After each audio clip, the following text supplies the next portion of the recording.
Welcome to the Carnivore Cast, a podcast focused on the carnivore diet and lifestyle, with practical advice from successful carnivores, citizen scientists, and top researchers. I'm your host, Scott Meslinski, and I'm here to speak with experts and experienced carnivores to get answers to your biggest and meatiest questions while helping you live your best life as a carnivore. If you enjoy the show, please consider supporting the Carnivore Cast on Patreon. By becoming a patron, you'll help us reach more people and continue to create content on Carnivore. There are also exclusive perks available, such as private Q&As, consultations with me, and more. Become a supporter at patreon.com/carnivorecast. Check the episode description for the link. Thank you, and I'll see you there. Mike McCain is a father, husband, and a man with an incredibly inspiring story. Mike has overcome painkiller addiction, food addiction, and lost 110 pounds on the carnivore diet. He's been featured on various podcasts, sharing his thoughts and introspections on his own battles with addiction and how others can help deal with it as well. Welcome to the show, Mike. Thanks for having me, man. I'm excited for this. Really am. Me too. Been looking forward to this. So how did addiction start in your life? As I've shared on the other podcasts, I think it really started, especially food addiction, which this is the crazy thing about this whole thing, Scott, is that I did not recognize that I was a food addict or a sugar addict until probably about 6 months to a year ago. But if I was to go back and look at my history and the decisions I started making, it all started to happen around my third and fourth grade years in grade school, and had some family issues, some traumatic experiences and that sort of thing. And I always, share this, that is about the time that I started to get really bad habits of eating, using food to cope with emotions.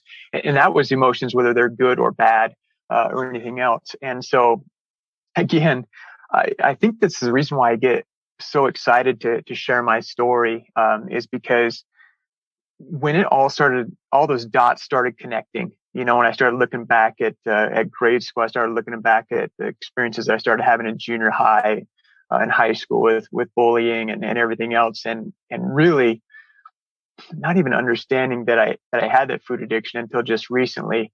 It all started connecting, and then it all started like going, man, I've got to share this because there's got to be other people that have gone through this same thing, and how I came across the ability, I guess, to overcome the addiction, whether it's painkiller addiction or the food addiction, was something that transpired just naturally, and I did it by accident, and I was so grateful that it happened, whatever. So if I was to start from the very beginning, as far as how this addiction started, I would say I was a sugar addict before I became a painkiller addict. And to back that up, I have to look back at those third and fourth grade years when I started looking at food as my coping mechanism to handle stress and other emotions, and just did not even understand that until within the last year or so. It's been crazy. So that's when it all started, and it got worse. As I went into junior high and the weight that I gained, and then being bullied, and then it just became a vicious cycle. Yeah, that's super interesting. And I'm sorry to hear that you suffered through that, and the trauma side especially. I've been revisiting some of my own, I guess for lack of a better term, we'll call them like neural pathways, just kind of ways of thinking, loops you have in your head of Yep. thoughts and stories you tell yourself. And a lot of them stem from, I luckily was not a victim of any of the traditional types of trauma. But I've still had jarring emotional experiences at times in my life. And so many of them are like things that I almost couldn't remember when asked about. But if I really do some deep introspective work or work with a therapist or other professional, you can help uncover how some of these things stem back to even memories that you've totally lost. So I find that really fascinating. Yeah. And I think, I know you're in your 20s. If I remember right, I think I was listening to one of your podcasts last week, but it blows my mind, Scott, that I think about this and go, and I just turned 49 about 2 months ago. And I'm just now learning this stuff about myself. It is so weird. But I look back, and think to myself, that was third and fourth grade years, those eating habits. I could never understand why my little brother could almost, in a sense, he could eat whatever he wanted to, and he was thin. And then I basically just looked at food. I mean, this is what's in my mind, right? I just look at food and I get fat, which which really wasn't the case. Obviously, I was eating lots of calories and stuff at the time, but I just, like I said, coming to the realization that I had that sugar addiction, and then how basically it fed into the painkiller addiction, and I just replaced one addiction for the other, and then now taking a step back because I've overcome both of those, and to sit there and think, other people need to know and recognize these addictions or whatever, because I truly believe, and we can get into like any of this kind of stuff, but I truly believe that food addiction, I got to get in the habit of saying carb addiction or sugar addiction. It's not really food addiction, because you got to eat food, right? You have to eat food in order to exist, but it's really a sugar addiction. And when I think about having to overcome that is so much more insidious than the painkiller addiction was, right? Because you have to go through a lot of work. I did anyway, a lot of work to get the painkillers. I wasn't just buying them off the streets. I was getting them from a doctor. I was taking them, with a prescription and that sort of thing. But the sugar addiction is something I look at now, and I start seeing patterns of these in other people, my friends, my family that I know, and I'm starting to get to the point like I have to warn them. You have to be careful, like the way that this sneaks up on you, and you don't even realize it, and the next thing you know, you're struggling with your health, and that's why I become so passionate about sharing it, is because of that, the insidiousness of it. Yeah. Why do you think it took you so long, personally, at least, to realize your addictions? Because I didn't understand addiction. I think that's probably the biggest thing. And I'll go back to the painkiller addiction, because that's really how I learned it, right? So when I was about 35, 36 years old, I got into CrossFit, and I had lifted weights for a lot of years since I was 12 years old. I loved lifting weights. It fascinated me. I loved everything about it. And I was always concerned with my, like how I lifted, and being safe and going through the proper motion. Cause I did a lot of squats, deadlift, hang cleans, bench press, stuff like that, for powerlifting. And I was always careful. I always wore a belt. And then, my brother-in-law talked me into doing CrossFit, which I loved it, right? He feels bad. He's like, Mike, I'm so sorry I got you into that because it really hurt your back, whatever. And I loved it. I loved everything about it. I loved the challenge of it and everything. But I was doing a workout and had no idea, Scott, that I had been basically powerlifting for 22 years with degenerative disc disease. Wow. And what happened was I was doing a workout, and I was doing I think the workout was 20 hang cleans with 60 pounds, and then running a 400 as fast as you could. And I think you did 3 or 4 rounds per time. And it was my last set, and I was just trying to get that 60 pounds up, as fast as I could. And the very last rep, and the 20th one, I snapped it up on the last round, that fourth round. And oh my gosh, that pain was so bad. I fell to the ground, and I couldn't really move for almost 10 minutes because the pain was so bad. I seriously thought I got a hernia, even because the pain went from my, left part of my lower back all the way around to the front. And I've had hernia operation before. I thought it was a hernia. And, but here's the crazy thing. And this is what is so wild, and getting into the painkiller stuff, is that I've hurt my back before lifting weights. Never doing something stupid like that, but I've just hurt my back, and it always got better. It never got better this time. And after about 3 or 4 months, I just got so tired of it that I finally went to the doctor and said, listen, I can't sleep at night. That was the worst. And I've shared this, like I said, on another podcast. The worst part of all of this was the pain was just super annoying, and I couldn't sleep at night. And when you can't sleep, it makes everything worse, right? It makes that pain even worse. And so I just said, I need something to help me sleep. And so he gave me some pain pills. And again, like I mentioned the other ones, I took 2, didn't do anything for me. The next night I took 4, and that was that was when the doors opened for the addiction. And 8 years went by, Scott, and I was taking, the most I ever took in a day was probably, I think, 22 pills in a day. And Wow. it was, yeah, it got up to be pretty high. So I thought that I was managing it, managing it well, I think I had 22 pills a day. That's good as long as they don't go over 20 or 22 pills. But after, 8 years of taking pills and getting higher dosing and things like that, my wife basically, said it's time. You can't come back home until you until you go to rehab. And man, it was so crazy. But this is where my education began. And when you asked that question, like, why did it take so long? Because it was even 3 years after I went to rehab, Scott, that I realized I had the sugar addiction, right? Or longer than that, to realize I had a sugar addiction. But it was because I went to rehab and learned about painkiller addiction and addiction in families, how addiction can be passed down genetically, and that sort of thing, that the dots all started getting connected here within the last year. So I went to rehab. And when I was in rehab, I fought, the fact that I was an addict for a lot of years, right? People would, say, Mike, you've got a problem, whatever, but I just didn't care because, well, I'm taking the painkillers for a reason because I'm in pain. And so, maybe I am addicted. It doesn't really bother me. But what I learned in rehab that kind of opened my eyes a little bit was the fact that one of the things they talk about in there, or, how some people who are alcoholics or whatever, some of them are genetically inclined, or a lot of them actually are genetically inclined for that. And so they talked about how if you have alcoholism or drug addiction on one side of your family, like on your mom's side, that you have a 50% chance that you'll be an addict if you start taking those substances. If you have alcoholics or drug addicts on both sides of your family, if you start drinking or you start taking substances, you have a 9 out of 10 chance that you're going to be an addict. Like there's no way that you can moderate, in essence. Like you're always going to have to, just worry about being addicted to this.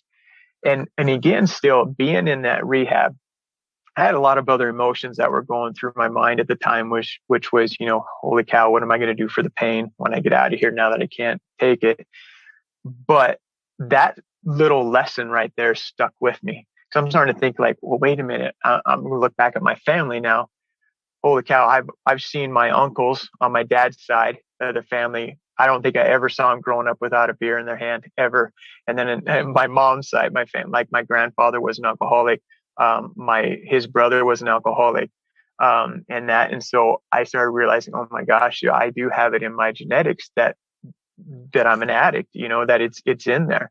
And, so I started reading, other things of people that would start drinking alcohol, at a young age or whatever, and they might drink, 5 or 6 or 7 beers the first time they've ever drank, ever.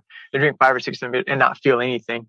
And their friends can't believe it. They're like, oh my gosh, how come you're not feeling anything? I don't know. They just keep drinking, and they don't realize that, it's in their genetics or whatever, that they're going to be, alcoholics. And I think back now that I just said that actually out loud, again, I think of Dr. Krywis, whatever, the carb addiction doc, like how he, is talking about how the drug addiction, it starts, or the carb addiction starts now as a fetus in the mother's womb. And you're just like, that's just so scary. You're setting up these little babies for addiction because they're already sugar addicted before they even get out of the womb.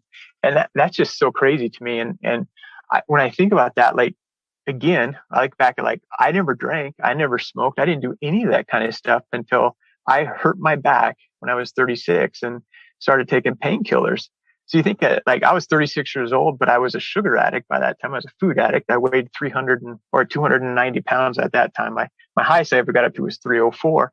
But the thing is that I didn't, again, understand the sugar or the food addiction, that was setting me up for a perfect storm of just addiction in general, whether it's painkillers or alcoholism, if I started drinking or anything like that.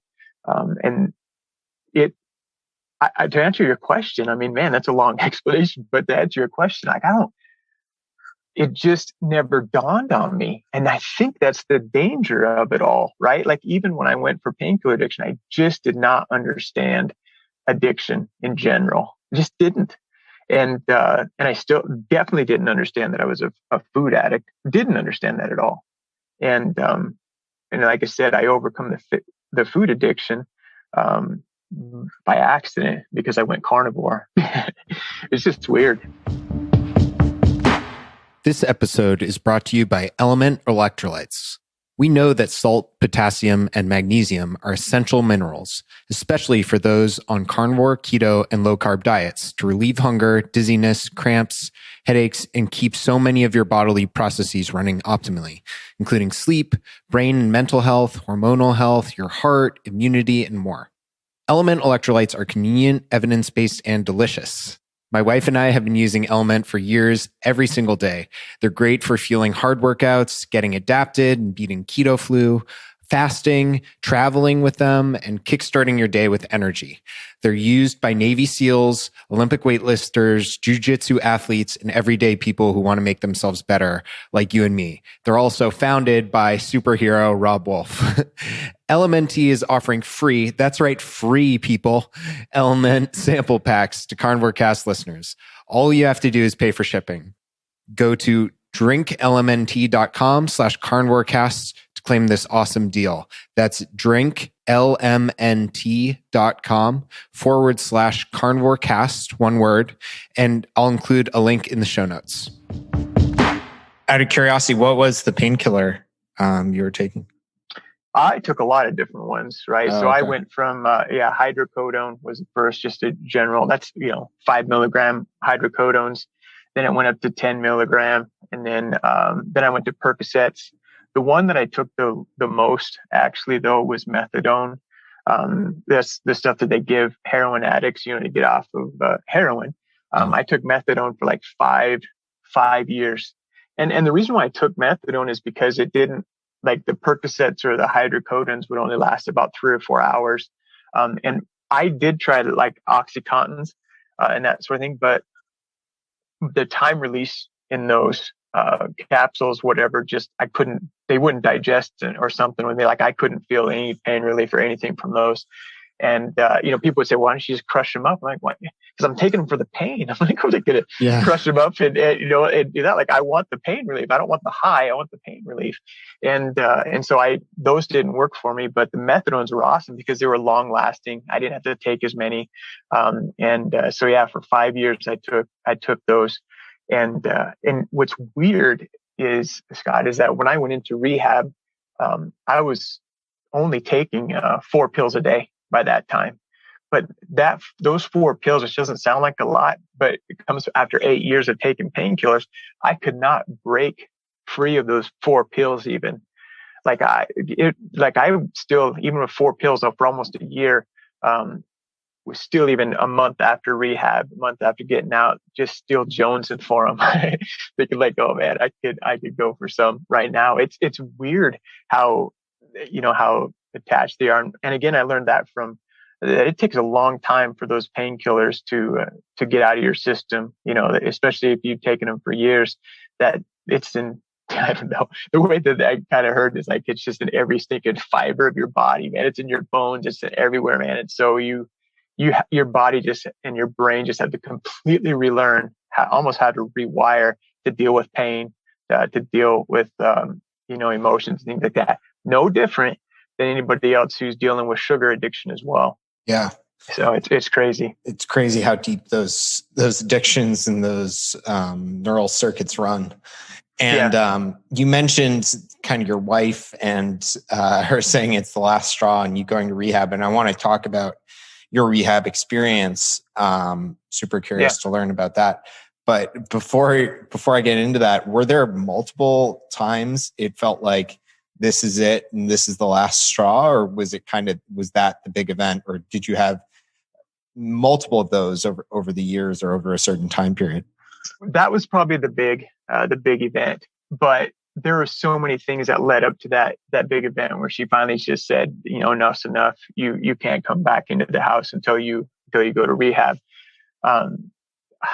We lost everything, Scott. Like I I had my own company for 8 years, 9 years, I think, or whatever. And we got sued by a competitor just because they didn't want competition. It cost me $500,000 in legal fees, probably $2 or $3 million over the course of 2 or 3 years. At the same time, I was going through the addiction or whatever. And so we lost everything. We lost the business. We lost our house or whatever. And so that's when she, finally said, I don't know if she, in her mind, she was thinking, like, your drug addiction cost us all this, rather than just being sued by a competitor and was having to spend all our money on legal fees and things like that. I think part of it was, look what you've done to our family. You're not coming back until this gets better or whatever. There was probably 3 or 4 other times in between there where my family had set me down and they wanted to do an intervention. Like they wanted to do, but they just couldn't express it. They couldn't get it out, and it just became basically kind of like family counsel or just kind of a conversation or whatever. And it was weird because they would make such a big deal out of it, and then we'd sit there and nothing would happen. I'm like, that was weird. But I didn't connect the dots. They're trying to push me and nudge me to saying, you need to go to rehab. Enough is enough. And, but when everything just really fell apart, when I won the lawsuit, just so you know, but it cost me everything financially. So we lost our house, lost everything. And we were actually living with my in-laws at the time. And I don't remember what the deal was, but I was like up in just northern Nebraska visiting my mom. And I came home after a couple of days, and that's when she said, you can't come back in the house until you go to rehab. And so I was like, fine, I'll go to rehab. This is stupid, but I'll go to rehab. And so I drove all the way back up to where my mom lived, and she dropped me off at the rehab clinic. And that's where it all started. So I left all my pills there at the house. The pills that I had left, and just gotten a prescription refilled like the day before, and left it all there and just went up to O'Neill and went to Valley Hope. So that was it. It kind of, there was a culmination. So it was money wise, and also worried about the addiction too. That it all just kind of came to a head at the same time. And what was rehab like? Talk about your experience there. It was very hard for me what I started to say is basically it was very hard for me to fit in. And there was a couple reasons for that. One of those reasons is that I was in there. Valley Hope, the rehab clinic I was in, is very well known for alcoholism. And so almost 95% of the people in there were alcoholics. I think there was two people in my group that that were heroin addicts, and then me as a painkiller addict and that sort of thing. What's crazy too is that, I talk about I had a traumatic family experience growing up, but that was because we had foster brothers and sisters, and it was with them. It wasn't, my parents or anything like that. I grew up in a very loving family, and it did not take me very long to figure out that most of these people in rehab had gone through unbelievable challenges in their lives, physical abuse, sexual abuse, all kinds of things. And it was very foreign to me, to hear all of that and then to be in there.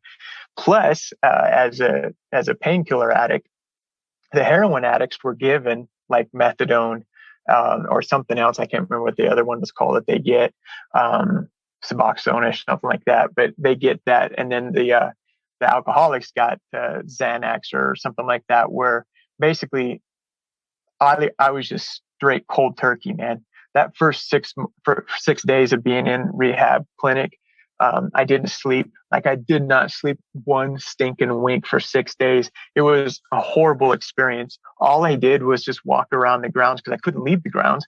So I just walked around in big circles all night long, all through the night. And then I would come back into this room. They called it the Shake Shack, where you kind of go through your withdrawals and things. And there was probably 8-9 other people that was during that 6 days that actually came in that were alcoholics, came in and were out of the Shake Shack within 24 hours. And I just was in there day in and day out. And I just wanted to sleep so bad. That's the thing that I think I remember the most, is just wanting to sleep and begging the nurses and the doctors, like, please just give me something to sleep. I want to sleep. And they wouldn't do it. Like, no, we got to get this out of your system. And I said, wait, it's not fair, because you're giving these alcoholics this Xanax or whatever it was. I said, I just want to sleep. And they're like, I understand, but you can't. And, that was horrible. So I would sit in these rooms, and I want to share this experience. I don't think I've shared this before, but I remember that before you would go home, they would sit you in the middle of this circle, and everybody in your group would, they would talk about, like, okay, let's talk about Mike. Let's talk about his addiction, but let's talk about ways that he might relapse, in there. And so I had gone through quite a few of these meetings, right, before people have gone home, and they always talked about the personal issues, emotional issues, and things like that might cause a relapse. And before the counselor even got started, I was sitting in the middle of this, the circle, and I said, I'm going to save you all a bunch of time. And I said, we don't need to sit here for an hour. And we would sit there for an hour anyway, but this is how I started off. We don't even have to sit here for an hour, but I'm just going to share this with you or ask this question. I know what's going to cause me to relapse. I know it. And I just sat there for a second. I said, it's going to be the pain. So I said, I don't want to sit here for an hour and hear all of these. I said, I don't have family issues. I don't have like these psychological issues, emotional issues and stuff like that some of you have to go through, which I feel greatly blessed for. But what I do have is the pain. And I said, so if you can help me, because I said, that will be the thing that will cause me to relapse, is the pain and having to deal with it. And that was the hardest thing, Scott, because my counselors, even the doctor that would see me when I was in there, I would say, I take this for the pain. What am I going to do for the pain? And their responses were all the same, right? Which is, I don't know, Mike, you're just going to have to figure that out. And that was very difficult to hear. So everybody in the room, that when we have this last meeting and I say, I just need help with how am I going to deal with the pain? Of course, there's nothing that they could do. That was very difficult for me. But I made it somehow, some way, man. I just gritted my teeth every stinking night for the next 3 years. It was hard though, right? It was the depression, the rage, just being angry at the world because I had to live with this pain for the next 40 years of my life. Had no idea that right around the corner, man, was my relief, with Carnivore. No idea. And that I came across that by accident, which obviously we can get into. So yeah. How did you find Carnivore and like what clicked about it for you? So it was, so I went to rehab in 2014, January or December of 2017 into January of 2018. I had, just realized, and I got so tired of just living in the pain and having the depression and things like that, that I was like, I've got to lose the weight. I have a feeling that if I lose the weight and take the pressure off my shoulders and my back, that I will, I'll feel better, that I won't have the pain anymore. So I was like, I got to lose the weight. And this is, like I said, coming into the food addiction part. So I started watching all these YouTube videos because I've tried every diet, man. Weight Watchers, Nutrisystem, Slim Fast, Atkins, I don't know, you name it, whatever. I tried the cabbage soup diet. I did all of them, and all never dealt with the issue of food addiction, right? So I'm watching all these videos and I come across intermittent fasting. And I see people that are doing keto with intermittent fasting. We do it hand in hand, whatever. But I say, keto is extreme. I can't do keto, but I can do intermittent fasting. I'll try that. So January of 2018, I started doing intermittent fasting. And it was very difficult at first, especially if you're a food addict, right? And then trying to eat within just a tight window. But what I started noticing, the longer I fasted, if I went 24, 25, 26 hours, I started realizing that my joints and my shoulders didn't hurt. My back didn't hurt as much. But then I would eat and, like I remember I'd go to Sonic, eat two or three double cheeseburgers or whatever. And then 2 hours later, man, my pain was back and I just felt miserable. And so I started figuring that out and I'm thinking, I got to figure out why after I eat, I feel so crappy. And so I started, Googling, do certain foods cause inflammation? And it just led me down the rabbit hole to, yeah, lots of foods can cause inflammation. You have to be careful. And so then I came across keto. I was like, well, maybe keto isn't as bad. I thought keto was extreme. This is 2018, right? And so I decided maybe I will try keto. So I jumped on the keto bandwagon, had not heard the Joe Rogan podcast yet. And so I started doing keto. But the thing with keto is that, and like I said in the other podcast too, man, that I didn't do keto correct. Like I didn't eat the higher fat, and that sort of thing. And I would eat, I can eat 20 grams of carbs in a day, so I'm going to have a piece of bread, right? Well, when you're a sugar addict, that's not a good idea. But what would happen is I would go for like 4 or 5 days and I'd do really good. I'm thinking, man, I got this. I can make it work. But my pain wasn't getting less. But the other thing too is after that 4 or 5 days, I would binge. I couldn't stop. I would just eat, and I just eat whatever I could find. And I would eat for 2 days straight. Like I just kept binge eating, which I had a big issue with binge eating as well my whole life. And so I couldn't figure out what was happening. And I was still searching by this time. I still thinking there's got to be a way. I've got to lose the weight. This is crazy. And I don't remember for sure how in the world I saw it or whatever, but somehow I came across the Joe Rogan Sean Baker podcast. It blew my mind because I was sitting there thinking, like, he eats nothing but red meat. He eats nothing but ribeyes every day. I'm like, oh my gosh, dude! Like you've been told, right, that you're going to die of heart disease if you eat red meat and that sort of thing. And it was super extreme. But by this time, Scott, I was so desperate to find relief from the pain, to lose the weight, but mostly to find relief from the pain. I was like, what do I have to lose? I have nothing to lose. And I'm going to try it. And so I was still too scared, right? So I researched carnivore for another 3 months by this time. So we're getting into about August or July of 2018 now. I had lost about 50 pounds or 40 pounds by this time, just doing intermittent fasting mainly and a little bit of keto. So I was down to about 260 by this time, I think. And I finally got up enough guts. I'm like, you know what? I'm just going to try it. Everything I'm reading is that this is going to work. And so I think the thing that turned me completely over was a Kelly Hogan podcast that she did on, I think it was Biohackers Lab or something like that. I don't remember which one it was, but I remember her talking about it and how she, talked about all the things that it helped her with. And that's how it started. And within 2 days, man, I think it was 2 days, like my back pain went down to minimal and my joints stopped hurting and in my shoulders. It blew me away. I was like, man, this is the strangest thing I've ever experienced, and that's how it all started. And that's when it all clicked for me. Like the pain relief was so sudden and so drastic to me that I kept going. Right. And so I didn't stop. I've been doing that ever since. And that was September 24th of 2018 when I started. It's a very easy day for me to remember because that was the birth of my granddaughter, my first granddaughter. And so it's very easy for me to remember, but that's how it all started. And my life has never been the same since. Wow. And what do you eat in a day now, or how has the diet evolved for you? So I found out pretty quickly that I have quite a few food sensitivity issues. So I eat mainly beef right now, and it's probably about 2.5 to 3 pounds a day of beef. I don't eat a lot of eggs because eggs bother my stomach.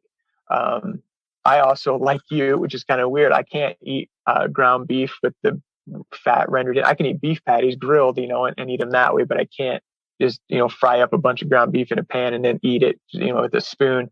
I just get super nauseous after doing that.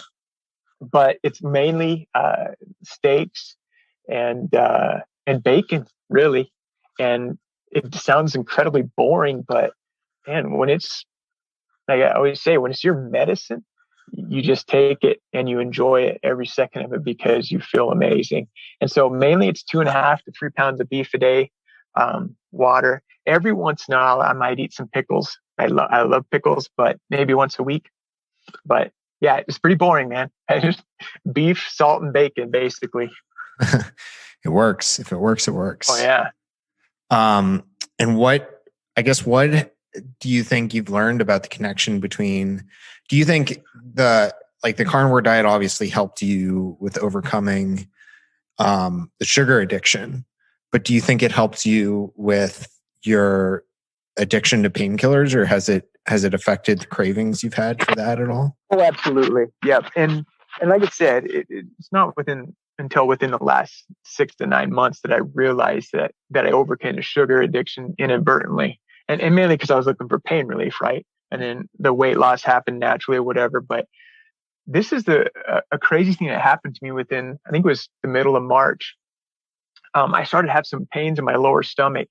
And it was different than, at first I thought it was gas, but you don't have a lot of gas when you eat this way, right? So it was really odd. The pain was really odd. And it just kept getting worse and worse. And finally, my wife and my mom talked me into going to the emergency room. And my appendix actually had ruptured. And I had started having pains in my stomach probably, I don't know, in January or February or whatever, but it would just come and go. And I didn't think it was that big of a deal. But this one, the pain was just constant for 3 days straight. And I was in the emergency room. And I'll never forget this.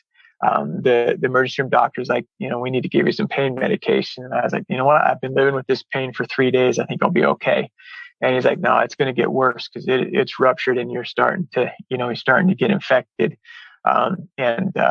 I was in that emergency room I kept putting them off before they gave me the shot of fentanyl. And finally, after an hour and a half of being in there, he talked me into getting the shot.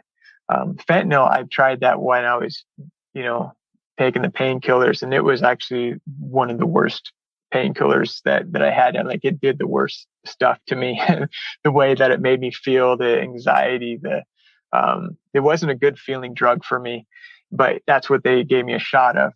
This is the reason why I'm sharing this, is because when I was in there, they also gave me Dilaudid. So when they put me in the room, I was in the hospital for like 5 days because they're just pumping me full of antibiotics and trying to keep the pain minimal. I was so scared during that time that I was going to keep taking the painkillers, especially the Dilaudid, and that I was going to relapse again. And so they gave me the push button thing. So like I'd push that. I think they let me, like I could push it like 3 times every 10 minutes or something. I don't know what it was. I don't remember the number. But basically all I would do in my head, I was like, no, I'm only going to push it 3 times in an hour and make it last as long as I can. So I'm not overdoing this and I'm chasing the buzz or chasing the high or whatever.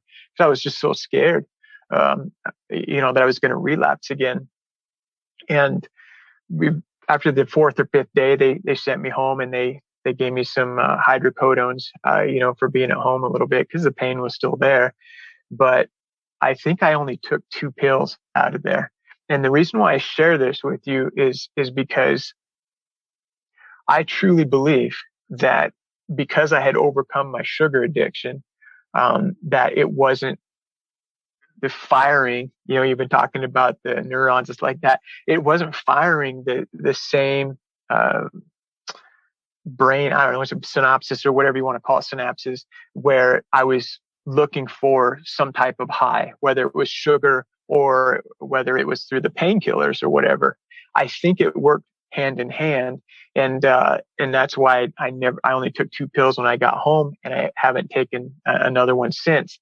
And I really believe that, again, looking at the insidiousness of sugar addiction and how it works, that in my case, the way my body metabolizes it, that the sugars or whatever, that it causes that high, that it causes, I chase something when I eat sugar. And everybody does, but there's some people that can moderate. And there's some people that have to abstain. For me, I have to abstain because I will constantly try to chase that dopamine hit, or I'll chase that that high that comes from a sugar, no different, or a food, no different than I chase that buzz or that high with a painkiller as well. The other thing that it does is because I become super inflamed when I eat sugar, like if I eat sugar, even if it's on accident, like I know when I screw up something, like if I grab something, like if I'm on the road and I grab something that's processed or whatever, and it's got some dextrose or something else in it, and I will feel it within an hour or 2 hours. Like, man, why does my back hurt so bad? Why does my neck hurt? Why do my shoulders hurt? Like, and then I look at the ingredients, like, gosh dang it, man. I can't believe that I just ate that. And so not only does the not chasing that buzz from that sugar or whatever, or getting that dopamine hit help with the painkillers, but it also helps because it keeps my pain down, right? So I'm not worried about like, oh my gosh, how am I going to take care of my back pain that I have right now, or my shoulder pain or whatever. And so it helps on multiple levels.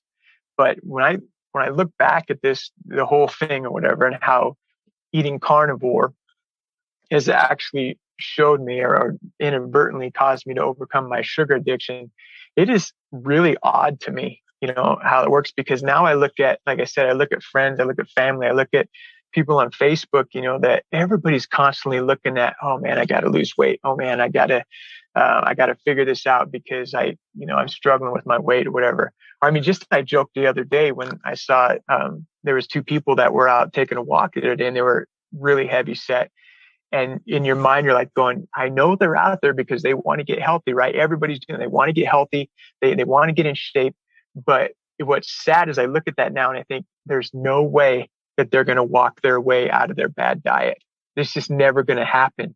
And I think that's the thing that's kind of opened my eyes so much to this, is that most of the 110-pound weight loss has just basically been because I changed my diet, Scott. Like, I don't work out a lot.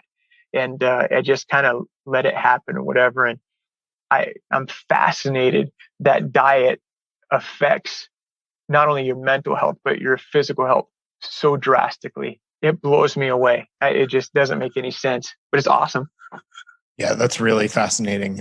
I think that's what I find the most interesting in all these conversations I've had, all the success stories. They're all incredible and mind-blowing, but really how impactful the diet can be on your mental state, your addictions, your mood, continues to baffle me. Yeah. And yep. Go ahead. No, I was just going to say, like, the mood part of it, that zero carb Zen, that feeling of contentment and not looking at, looking forward to life and with stress or anxiety or things like that. It really is fascinating. Yeah, absolutely. Mike, this has been excellent. Thank you so much for sharing your story, for being vulnerable, for sharing what you learned and being so thoughtful and introspective. Where can folks find out more about you and follow along? I mostly post everything about zero carb or carnivore on my Instagram page at zerocarb.roofer. And that's where people can find me there. And I love to share my story, love to share my successes and that with it. And I really appreciate this, Scott, as well, because you were one of the first podcasts I listened to. I think Danny Vega might have been the first one listened to in 2019.